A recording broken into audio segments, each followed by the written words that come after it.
दुःखेष्वनुद्विग्नमनाः सुखेषु विगतस्पृहः वीतरागभयक्रोधः स्थितधीर्मुनिरुच्यते।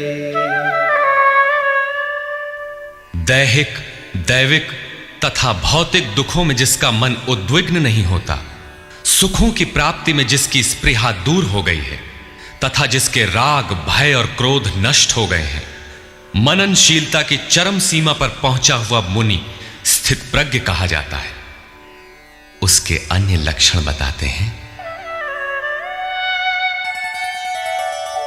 यः सर्वत्रानभिस्नेहः तत्तत्प्राप्य शुभाशुभम् नाभिनन्दति न द्वेष्टि तस्य प्रज्ञा प्रतिष्ठिता।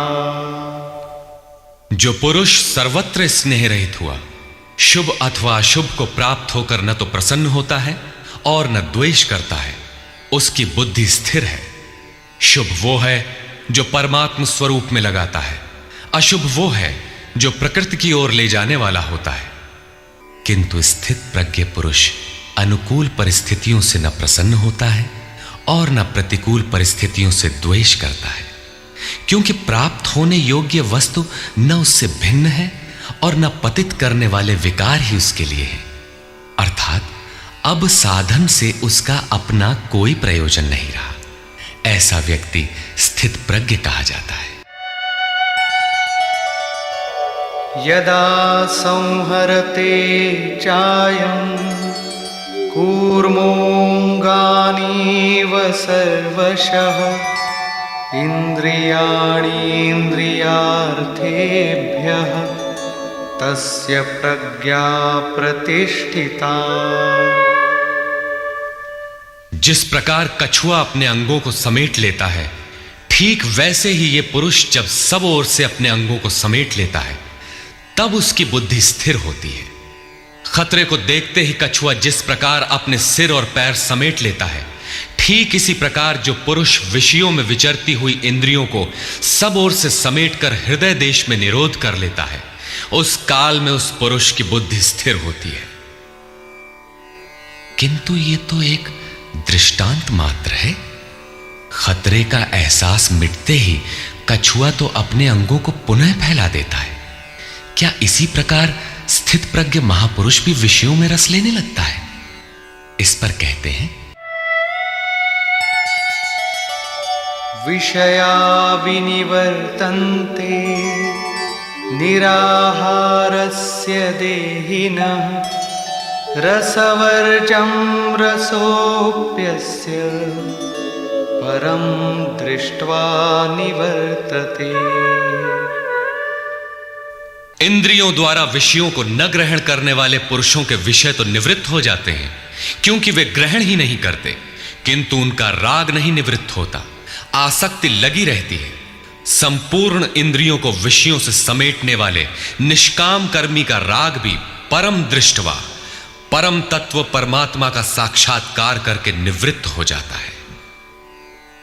महापुरुष कछुए की तरह अपनी इंद्रियों को विषयों में नहीं फैलाता। एक बार जब इंद्रियां सिमट गईं तो संस्कार ही मिट जाते हैं, पुनः वे नहीं निकलते। निष्काम कर्मयोग के आचरण द्वारा परमात्मा के प्रत्यक्ष दर्शन के साथ उस पुरुष का विषयों से राग भी निवृत्त हो जाता है। प्रायः चिंतन पथ में हठ करते हैं। हठ से इंद्रियों को रोककर वे विषय से तो निवृत्त हो जाते हैं, किंतु मन में उनका चिंतन राग लगा रहता है। ये आसक्ति परम दृष्टवा परमात्मा का साक्षात्कार करने के बाद ही निवृत्त होती है, इसके पूर्व नहीं। पूज्य महाराज जी इस संबंध में अपनी एक घटना बताया करते थे। गृह त्याग से पूर्व उन्हें 3 बार आकाशवाणियां हुई थी। हमने पूछा, महाराज जी आपको आकाशवाणी क्यों हुई, हम लोगों को तो नहीं हुई?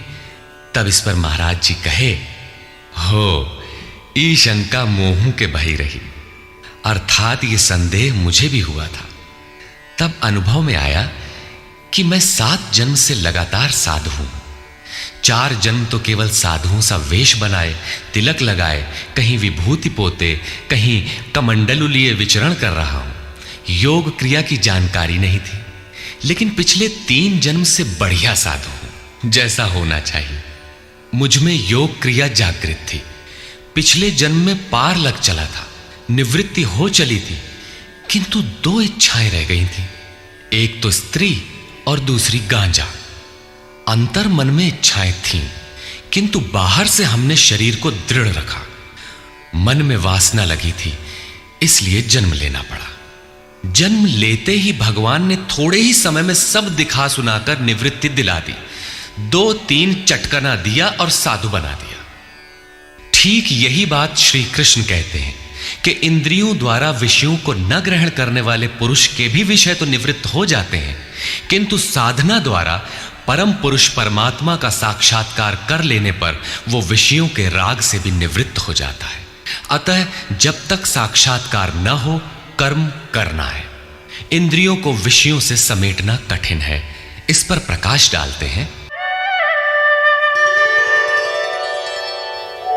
यततो ह्यपि कौन्तेय पुरुषस्य विपश्चितः इंद्रियाणि प्रमाथीनि हरन्ति प्रसभं मनः।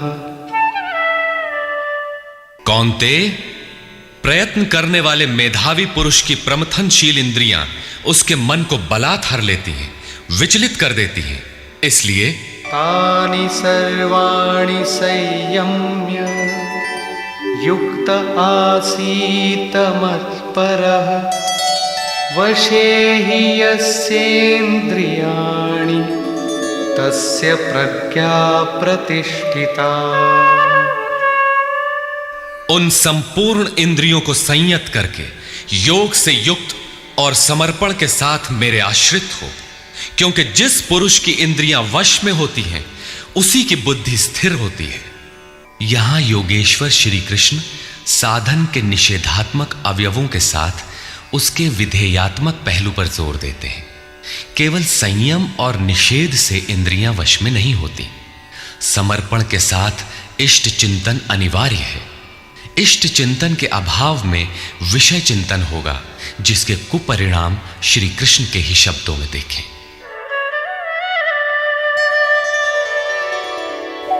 ध्यायतो विषयान् पुंसः संगस्तेषूपजायते संगात् संजायते कामः कामात् क्रोधोऽभिजायते।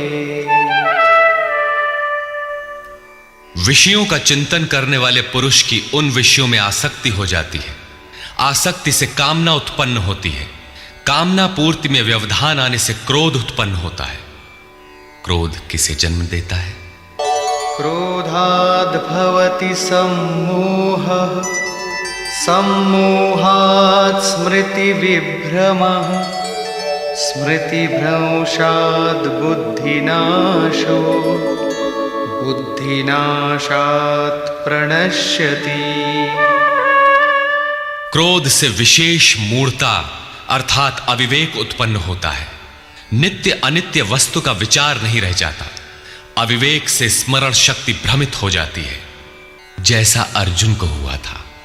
भ्रमतीव च मे मनः। गीता के समापन पर उसने कहा, नष्टो मोह स्मृतिर्लब्धा। क्या करें क्या न करें, इसका निर्णय नहीं हो पाता। स्मृति भ्रमित होने से योग परायण बुद्धि नष्ट हो जाती है, और बुद्धि नाश होने से ये पुरुष अपने श्रेय साधन से च्युत हो जाता है। यहां श्री कृष्ण ने बल दिया है कि विषयों का चिंतन नहीं करना चाहिए। साधक को नाम, रूप, लीला और धाम में ही कहीं लगे रहना चाहिए। भजन में ढील देने पर मन विषयों में जाएगा। विषयों के चिंतन से आसक्ति हो जाती है। आसक्ति से उस विषय की कामना साधक के अंतर मन में होने लगती है। कामना की पूर्ति में व्यवधान होने पर क्रोध, क्रोध से अविवेक, अविवेक से स्मृति भ्रम और स्मृति भ्रम से बुद्धि नष्ट हो जाती है। निष्काम कर्म योग को बुद्धि योग कहा जाता है, क्योंकि बुद्धि स्तर पर इसमें विचार रखना चाहिए कि कामनाएं न आने पाए, फल है ही नहीं। कामना आने से यह बुद्धि योग नष्ट हो जाता है। साधन करिय विचारहीन, मन शुद्ध होए नहीं तैसे। विचार आवश्यक है। विचार शून्य पुरुष श्रेय साधन से नीचे गिर जाता है। साधन क्रम टूट जाता है, सर्वथा नष्ट नहीं होता। भोग के पश्चात साधन वहीं से पुनः आरंभ होता है जहां अवरुद्ध हुआ था। यह तो विषयाभिमुख साधक की गति है। स्वाधीन अंतःकरण वाला साधक किस गति को प्राप्त होता है? इस पर श्री कृष्ण कहते हैं, रागद्वेष वियुक्तैस्तु विषयानिन्द्रियैश्चरन् आत्मवश्यैर्विधेयात्मा प्रसादमधिगच्छति। आत्मा की विधि को प्राप्त प्रत्यक्षदर्शी महापुरुष राग द्वेष से रहित, वश में की हुई अपनी इंद्रियों द्वारा विषयान चरण, विषयों में विचरता हुआ भी प्रसाद मधिगच्छति, अंतःकरण की निर्मलता को प्राप्त होता है। वो अपनी भाव दृष्टि में रहता है। महापुरुष के लिए विधि निषेध नहीं रह जाते, उसके लिए कहीं अशुभ नहीं रहता जिससे वो बचाव करे, तथा उसके लिए कोई शुभ शेष नहीं रह जाता जिसकी वो कामना करे।